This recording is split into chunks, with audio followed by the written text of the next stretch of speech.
which we strengthen. Desde la fundación a estas repúblicas, ¿no? En particular, su presencia es muy destacada para, en primer lugar, agradecer toda la contribución que en la lucha contra la pandemia recibimos de su país, así como también para afrontar los desafíos en la lucha contra el narcotráfico y desde ya también en la procura de afianzar los vínculos comerciales y de inversión para generar los recursos necesarios para cerrar las brechas sociales, que son compromisos internacionales que el Perú tiene tanto en el gobierno del presidente Pedro Castillo como también en el marco de las Naciones Unidas.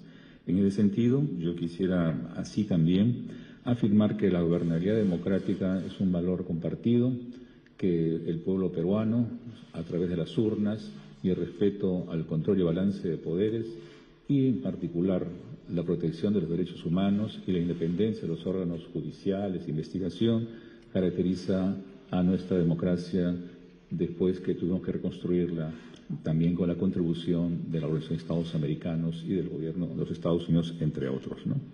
Finalmente, quiero remarcar que el compromiso del gobierno y con la cooperación norteamericana nos permite atender frente a la crisis de la pospandemia, como también la que produce los efectos de la guerra de Rusia contra Ucrania, efectos que han impactado y han afirmado la desigualdad, que también tiene orígenes históricos, pero que nos demanda superarlas y remontarlas de manera coordinada y aliada, ¿no?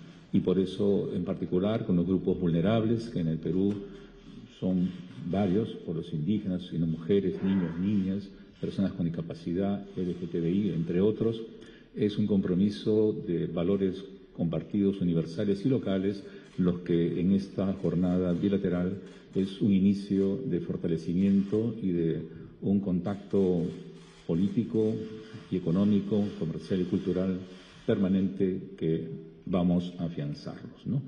En ese sentido, celebro entonces también su participación en el marco de la 52ª Asamblea General de la OEA, que tiene como propósito fundamentalmente el lema que propuso el Perú: todos juntos en lucha contra la desigualdad y la discriminación, y por eso hay propuestas del Perú para celebrar una declaración de Lima que afirme la lucha contra la desigualdad de todo tipo y de todo género, como también declaraciones para afirmar la necesidad de sostener una política de salud pública que garantice precisamente a los más vulnerables las nuevas, pandemias que puedan ocurrir o desastres naturales. Y finalmente, también afirmar el derecho a la educación, ¿no? Que es precisamente la forma como las sociedades modernas permiten alcanzar en la juventud, en el futuro, las condiciones básicas de formación técnica, pero también en valores compartidos democráticos para formar ciudadanos y hombres de bien para el futuro. Gracias. Palabras del secretario de Estado de los Estados Unidos de América, señor Antony Blinken. Muchas gracias. Thank you very much. Good evening, everyone. Mr. Foreign Minister, Cesar, it's wonderful to be with you and wonderful to get a lot of good work done today. I think that work reinforces the way that we can draw on the long-standing partnership between Peru and the United States, bilaterally, but also together with fellow democracies across our hemisphere, to make tangible progress on the issues that actually have an impact on the lives of our citizens. And I think you can see that in all that we actually covered today and accomplished today. The Foreign Minister and I convened fellow ministers for a meeting of it's a long name, the Summit Implementation Review Group. What this is a group to follow up on the commitments that we made at the 9th Summit of the Americas in Los Angeles a few months ago. Our leaders made commitments to strengthen public health systems, to advance a region-wide digital transformation, to accelerate the clean energy transition, to invest in climate resilience and adaptation, and to promote and protect democratic governance. Today, we agreed to a work plan to start achieving those goals. In fact, we've already gotten to work on this since the Summit of the Americas, and we discussed some of the progress that we've made even over the last 4 months toward realizing our commitments, such as partnering with the Pan American Health Organization to train 500,000 healthcare workers for our hemisphere over the next 5 years, implementing our partnership with Caribbean nations to develop solutions on climate, on energy, on food security through PAC 2030, and investing in Latin American and Caribbean Network for Democracy to support deepened engagement with civil society. Cesar and I also convened another ministerial meeting of the 21 signatories of the Los Angeles Declaration on Migration and Protection. That affirms, for the first time, our shared responsibility in this hemisphere in working to create the conditions for safe, orderly, humane, and regular migration, an issue where Peru is leading by example.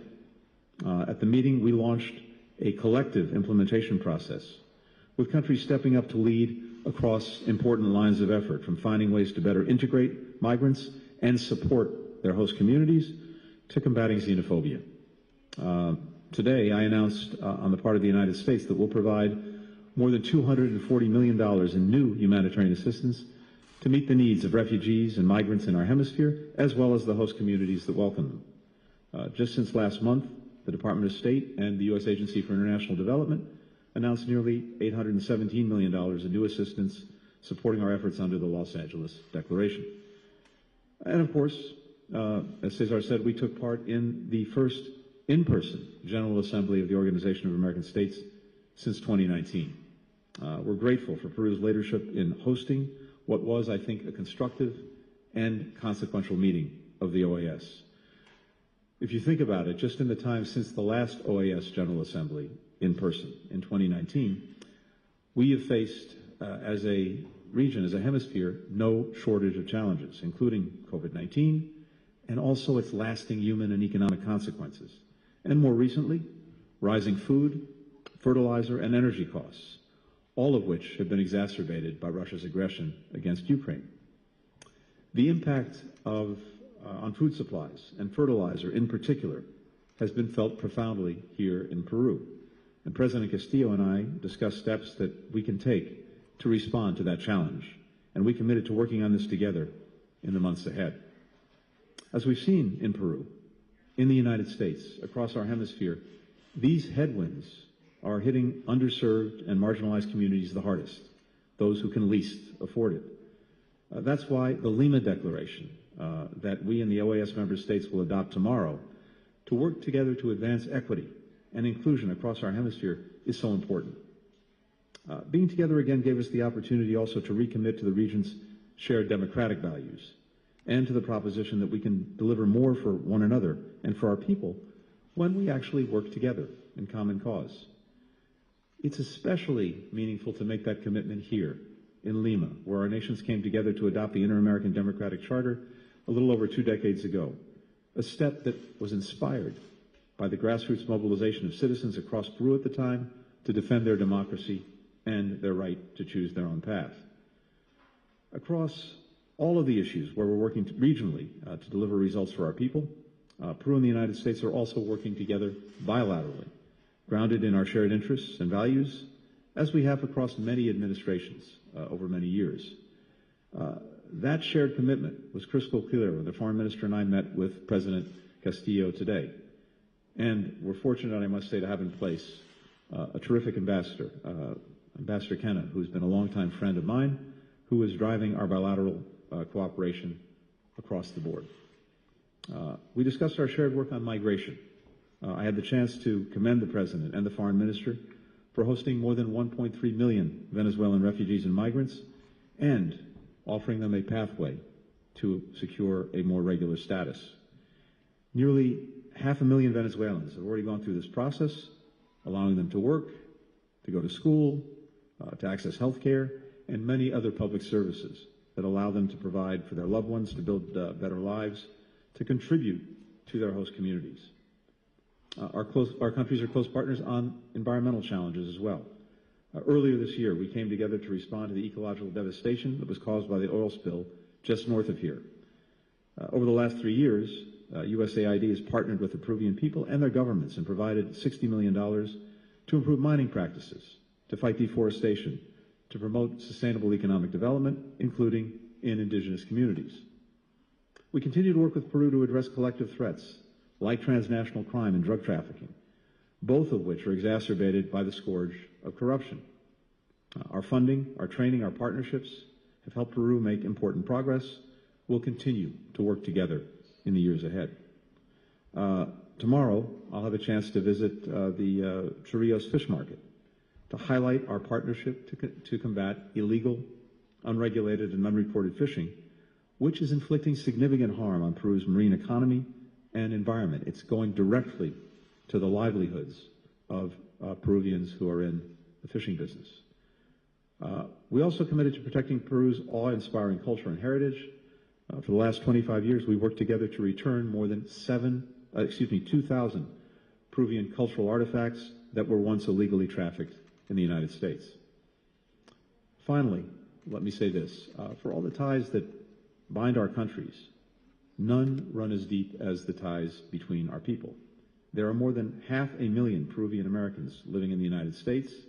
For generations, they've enriched the fabric of our country and our communities, including individuals like the legendary Peruvian American singer Ima Sumac, who is the subject of a mural commissioned at the United States Embassy here in Lima to celebrate the 100th anniversary of her birth, a mural I'm very much looking forward to getting a chance to see tomorrow. So, I apologize for going on so long, but I think that's just evidence that we've had a very productive day, both with our OAS colleagues and bilaterally between the United States and Peru.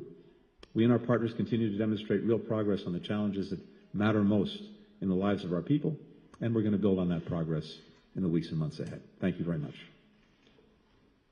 A continuación, se procederá a una breve ronda de preguntas con los medios de comunicación.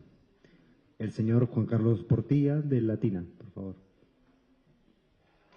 Canciller Landa, ¿cómo está? Buenas noches. Juan Carlos Portilla, de Latina, aquí a su mano derecha. ¿Cómo está? Canciller, bueno, usted ya ha reseñado algunos aspectos de la conversación que se ha tenido con el secretario de Estado. Sin embargo, quería preguntarle si es que hay algunos aspectos específicos o puntuales, o si es que va a haber la posibilidad de firmar algún tipo de tratado, convenio de tipo comercial en los próximos meses en el marco de estas conversaciones.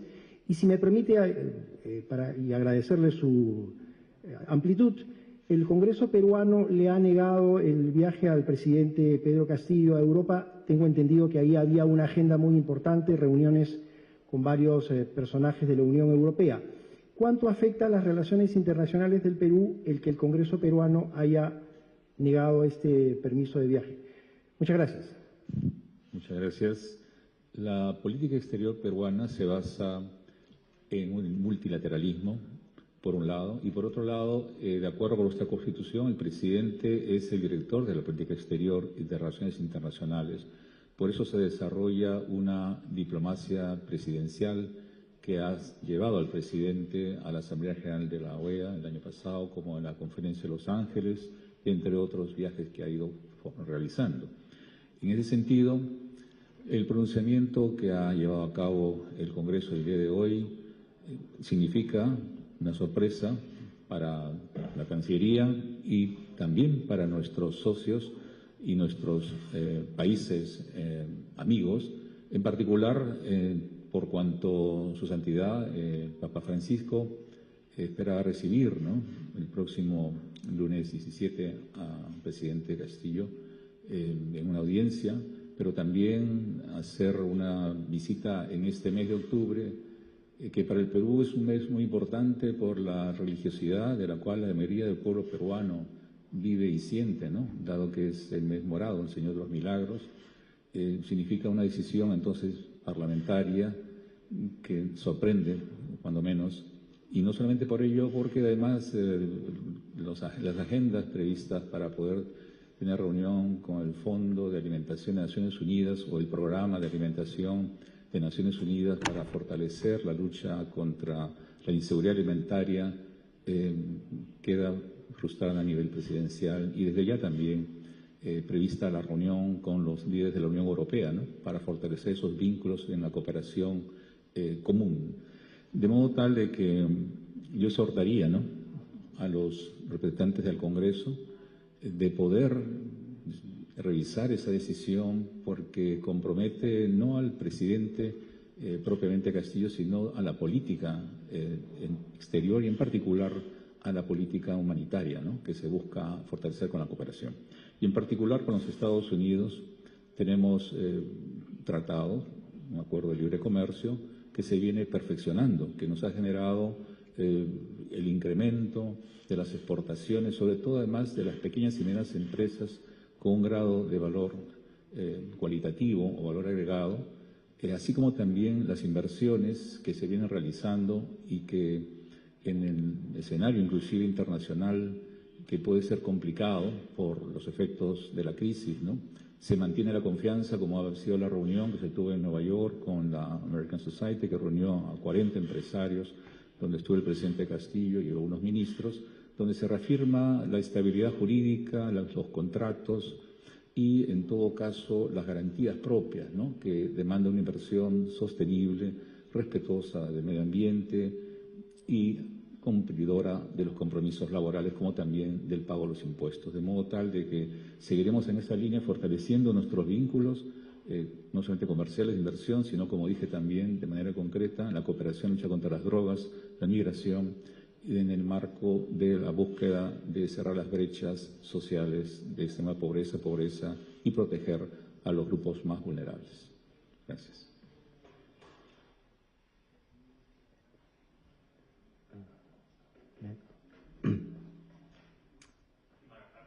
Humara Pamek of Reuters.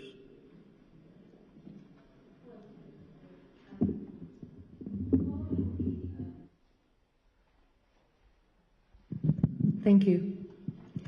Mr. Secretary, Mr. Foreign Minister.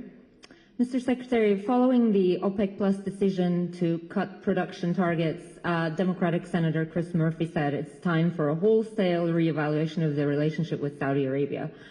My questions are, is there any thinking within the administration for such a reevaluation? How worried are you that Gulf partners are inching towards Russia? And given that inching, should the United States continue to provide weapons to Saudi Arabia? On Ukraine, very briefly, President Biden earlier today was asked if he will meet President Putin during G20, and he said it remains to be seen. He did not rule it out. You've said in the past that Russians aren't prepared for meaningful diplomacy, that's why you're not engaging. But right now, there are increasing concerns over the possibility of a nuclear attack. Don't you think it is the responsibility of the United States to initiate diplomacy with Russia at a time like this? And Mr. Foreign Minister, since the start of President Castillo's term, there has been intense turmoil surrounding his government. He had to reshuffle his cabinet several times and have been grappling with corruption charges. Doesn't that endanger Peru's democracy, economy, and the stability of its policies? Thank you. Thank you, Mara. First, on the OPEC decision, I think as you've heard clearly from my colleagues in the White House and the administration, we see the decision as both disappointing and short-sighted, especially as we have a global economy that is dealing with the implications of recovering from COVID, as well as the aggression from Russia and Ukraine and the consequences of that having.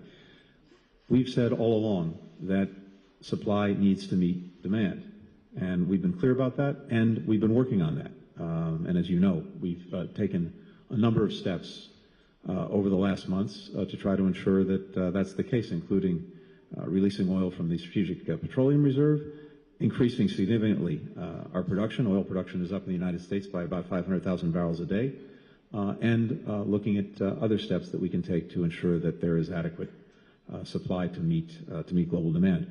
The National Economic Council advisor, our National Security Advisor, yesterday laid out some of the additional steps, tools, authorities that we're looking at, again, to make sure that we have adequate supply of energy on the market to meet demand. As to the relationship going forward, we're reviewing a number of response options. We're consulting closely with Congress. We will not do anything that would infringe on our interests. That's first and foremost what will guide us, and we will keep all of those interests in mind and consult closely with all of the relevant stakeholders as we decide on any steps going forward. With regard to Ukraine, I think what you've seen in recent weeks is a doubling and tripling down by President Putin on Russia's aggression against Ukraine, the mobilization of reserves, the purported annexation of Ukrainian territory, and of course, some of the loose talk that we've heard about nuclear weapons. We've also seen, of course, the very significant gains by Ukrainians to regain the land that was seized from them by Russian forces, both in the northeast and in the south. But the fact is that President Putin and Russia have shown absolutely no interest in any kind of meaningful diplomacy. And until they do, it's very hard to pursue it. We've said all along, President Zelensky has said all along, that this will ultimately be resolved through diplomacy. And if and when Russia shows that it has any seriousness of purpose about engaging in such diplomacy, we'll be ready, we'll be there. But every sign in this moment, unfortunately, points in the opposite direction.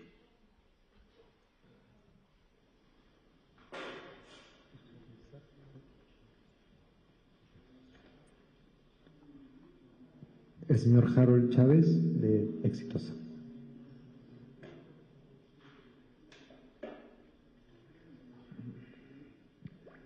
¿Cómo está, canciller? Muy buenas tardes, secretario. Harold Chávez, de Radio Exitosa. Quería consultarle a usted, canciller, qué acuerdos se buscan concretar en esta Asamblea General para combatir la corrupción y la crisis alimentaria en América Latina. Y si me permite una pregunta adicional, se ha presentado una moción de interpelación en el Congreso de la República frente al discurso que ha realizado el mandatario Pedro Castillo. Gracias.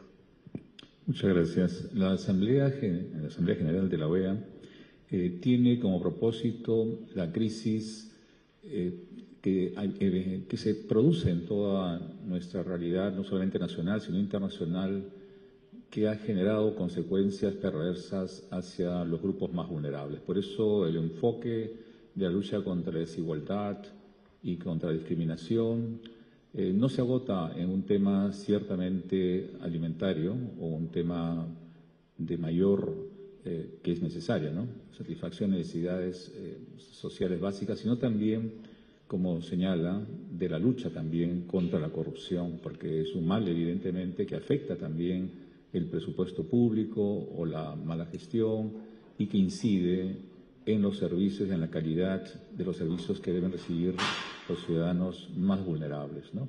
Pero ciertamente que existe ya un convenio interamericano de lucha contra la corrupción, pero también por la experiencia peruana de las últimas décadas, digamos que la cláusula de integridad está presente en muchos convenios o tratados que el Perú viene realizando o renovando, ¿no? Y en esa lógica es un componente ciertamente también de las deliberaciones de la Asamblea General de la OEA.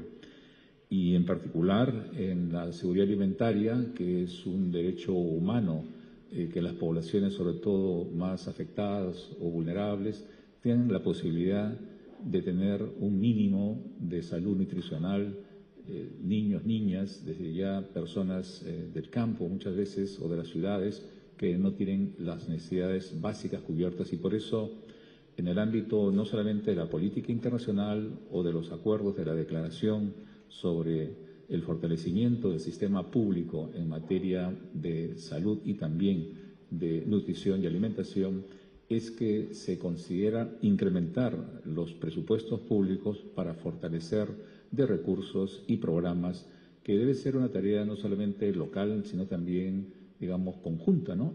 Las experiencias de otros países en la mejor atención de la salud o la educación o la nutrición es un elemento que en la lógica de la unidad, como ha señalado el secretario Antony, de fortalecer, ¿no?, con la cooperación internacional, sea bilateral como también en los ámbitos multilaterales que nos permitan solventar, ¿no?, y superar los temas de anemia, de desnutrición que afectan a los niños, ¿no? Y por último, la interpelación que señala que se ha formulado en relación al discurso que el presidente de la República llevó a la Asamblea General de Naciones Unidas genera, claro, por un lado, el reconocimiento de que el presidente es el director de la política exterior, de acuerdo con nuestra Constitución, y en esta diplomacia presidencial él expresa en los foros regionales o en los foros universales como en Naciones Unidas las líneas matrices de la política exterior, que no es de este gobierno, sino del Estado, y no solamente estos últimos años, sino históricamente,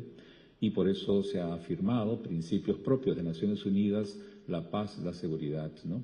Y el reconocimiento también de la lucha de pueblos que en proceso de descolonización bajo el mandato de Naciones Unidas ha ido desarrollando procesos que el Perú acompaña bajo los principios y valores que también comparte. Y en esa lógica la interpelación habrá que responderla como corresponde al llamamiento que haga el Congreso, ¿no?, a poder explicar de manera más precisa, aun cuando ya fui hace 2 semanas a la Comisión de Relaciones Exteriores del Congreso a explicitar los fundamentos, pues en función de las preguntas nuevas que formulen, clarificar, ¿no?, que es una política exterior multilateral, independiente y en el marco de los valores universales de respeto al Estado de Derecho, a la democracia, no solamente en el Perú, sino también en el universo. Gracias. Vivian Salama, Wall Street Journal.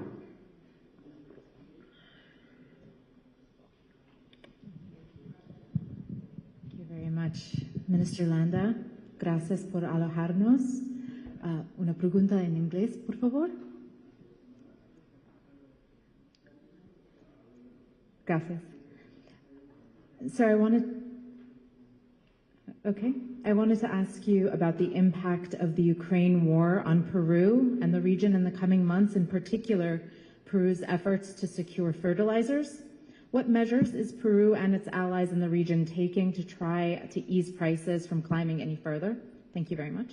And Mr. Secretary, thank you so much for having us along with you on this trip.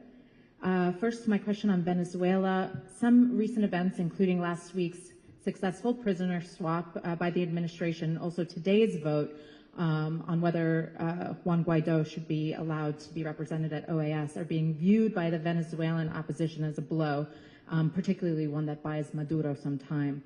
Is the U.S. ultimately losing faith in the prospect that Guaido might be its primary partner in Venezuela? And when his term ends at the end of this year, is there a prospect that the U.S. deals with neither Guaido or Maduro? And secondly, a quick question on the UK. The global economy, as the global economy faces a slowdown, Britain has some unique challenges. Liz Truss, your former counterpart, has struggled since becoming Britain's new Prime Minister. Are you confident that the UK will be able to manage, maintain its focus on some of the mutual global priorities like the war in Ukraine and the global energy crisis, given the ongoing political and economic turmoil? Thank you. Okay, thank you. La política exterior del Perú, fundada en estos principios del multilateralismo, tiene relaciones diplomáticas con cientos de países del mundo, y a raíz de la agresión, ¿no?, de Rusia sobre Ucrania, se pronunció el Perú en el marco de las Naciones Unidas, condenando porque rompía los principios básicos de la Carta de Naciones Unidas de la Paz y la Seguridad, pero también de resolución de conflictos mediante la vía pacífica, el diálogo y en todo caso la negociación, que es lo que sigue demandando el Perú en relación a este conflicto, que ciertamente nos ha impactado no solamente al Perú sino al mundo, porque ha roto una cadena de suministros en Muria o en granos, del cual el Perú es importador, ¿no?, y con lo cual ha tenido que buscar y suplir las deficiencias, y en ese sentido también hemos conversado con el secretario Antony Blinken para poder estrechar nuestra cooperación de abastecimiento de fertilizantes o urea que demandan, ¿no?, las grandes extensiones agrícolas que tiene el Perú, sobre todo de los productores agrarios, las pequeñas familias, ¿no?, que están necesitadas para esta campaña, ¿no? Y en esa lógica es que en la Asamblea también de la OEA hemos escuchado la presentación del presidente Zelensky, que pide, claro, apoyo, ¿no?, a la lucha que lleva, y en ese marco de la política exterior peruana reiteramos el apoyo en la forma también de buscar una solución dialogada, impulsarla y humanitaria, sobre todo de las personas que en toda guerra siempre son las personas civiles las más afectadas, ¿no? Y en esa lógica el Perú también tiene un compromiso al margen de las circunstancias internacionales para llevar a cabo una política agraria que proteja en estas circunstancias a los pequeños agricultores, sobre todo y las familias rurales, a efectos de poder establecer, como ha otorgado, unos bonos de financiamiento para adquisición de urea, como también establecer vínculos para poder tener el abastecimiento, aunque en estas circunstancias es un poco compleja por las circunstancias de los conflictos, pero con la cooperación de los países amigos de la región y de otras latitudes también se está, digamos, buscando satisfacer estas demandas y en esa lógica la política de la reforma agraria, la segunda que el gobierno plantea, se quiere traducir con un mejor abastecimiento de estos recursos básicos para la población, sobre todo agraria, ¿no? Gracias.